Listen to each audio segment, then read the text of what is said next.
Et si je vous dis que vous pouvez en un seul clic investir dans des centaines d'entreprises à la fois, sans être un expert, sans avoir à les choisir une par une et sans dépenser des fortunes. Et tout ça pour le prix d'un panier de courses. Ça s'appelle des ETF et aujourd'hui, je vous explique ce que c'est.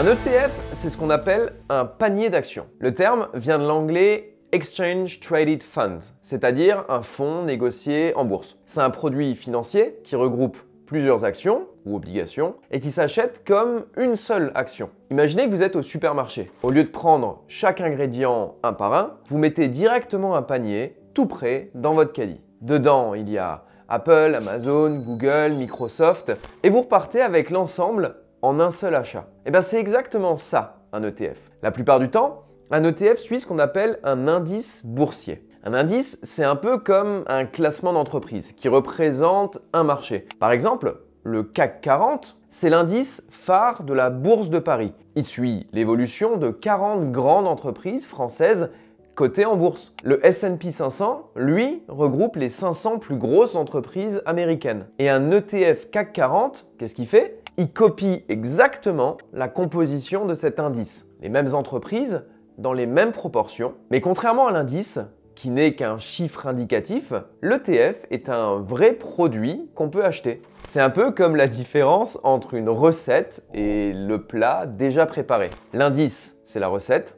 L'ETF, c'est le plat que vous pouvez mettre directement dans votre assiette. Et c'est pour ça qu'on ne peut pas acheter le CAC 40 directement. Mais on peut acheter, comme on l'a dit, un ETF qui le reproduit à l'identique. Et ça ne s'arrête pas là. Il existe aussi des ETF qui suivent des secteurs entiers, comme la tech, l'énergie ou encore la santé, ou même des zones géographiques comme l'Europe, les pays émergents ou même les pays asiatiques. D'ailleurs, petite parenthèse, si ces sujets vous semblent complexes ou que vous souhaitez simplement en savoir plus, on développe un assistant pour vous aider dans la gestion de vos finances personnelles. C'est le premier lien en description, n'hésitez pas à aller jeter un coup d'œil. Du coup, vous commencez à être habitué, on va faire un petit détour historique. On est en 1993. À l'époque, investir en bourse, c'est compliqué, cher et c'est réservé à une poignée d'initiés. On peut acheter ses actions une par une ou bien passer par un fonds géré activement mais avec des frais souvent bien salés. Mais une société américaine, State Street, a une idée simple et puissante. Et si on permettait à tout le monde d'investir dans les 500 plus grandes entreprises américaines en un seul achat? C'est comme ça qu'est né le SPDR, S&P 500 ETF, qu'on appelle aussi SPDR. C'est le tout premier ETF coté en bourse. Avec un seul clic, on pouvait acheter d'un coup les géants américains, Apple, Microsoft, Coca-Cola, le tout avec des frais très bas et une simplicité d'achat comparable à celle d'une action classique. Mais l'idée, elle ne date pas vraiment de là.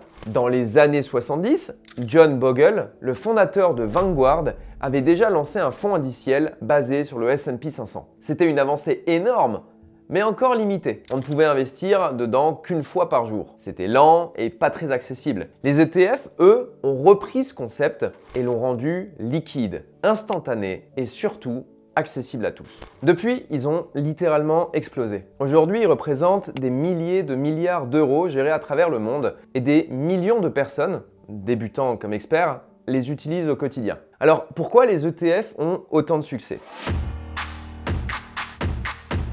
D'abord, pour la diversification. Investir dans un ETF, c'est comme commander un plateau repas bien équilibré au lieu de miser sur un seul plat. Si une entreprise du panier traverse une mauvaise passe, les autres peuvent compenser. C'est un filet de sécurité intégré qui répartit naturellement les risques. Ensuite, les frais sont très faibles. Contrairement aux fonds traditionnels, qui sont gérés par des professionnels qui sélectionnent activement chaque action, les ETF se contentent de répliquer un indice. Ils ne cherchent pas à le battre. Et comme il y a moins d'intervention humaine, les frais sont bien plus bas, parfois même inférieurs à 0,20% par an. Et sur le long terme, ça fait une énorme différence. D'ailleurs, plus de 80% des professionnels n'arrivent pas à battre le marché sur 10 ou 15 ans. Les ETF, eux, ne jouent pas à ce jeu. Ils le suivent tout simplement. Et souvent, ça marche mieux. Mais ce qui a vraiment changé la donne, c'est l'accessibilité. Pas besoin d'avoir des dizaines de milliers d'euros. Certains ETF coûtent moins de 50 euros. C'est un peu comme acheter une part du marché entier pour le prix d'un resto.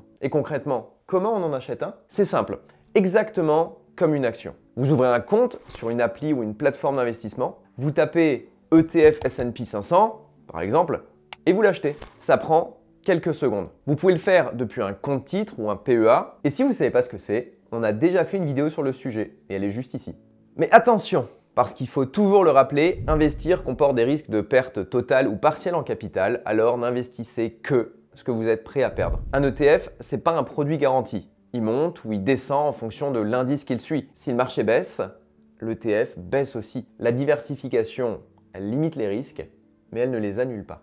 Avant de terminer, quelques infos utiles. Il existe deux grandes familles d'ETF. Les ETF capitalisants, où les dividendes générés sont automatiquement réinvestis, et les ETF distribuants, où vous recevez directement les dividendes sur votre compte. Autre distinction, certains ETF sont dits physiques. Ils détiennent réellement les actions de l'indice qu'ils suivent. D'autres sont synthétiques, plus complexes car ils utilisent des produits dérivés pour reproduire la performance de l'indice. Mais ça, on vous l'expliquera plus en détail dans une autre vidéo.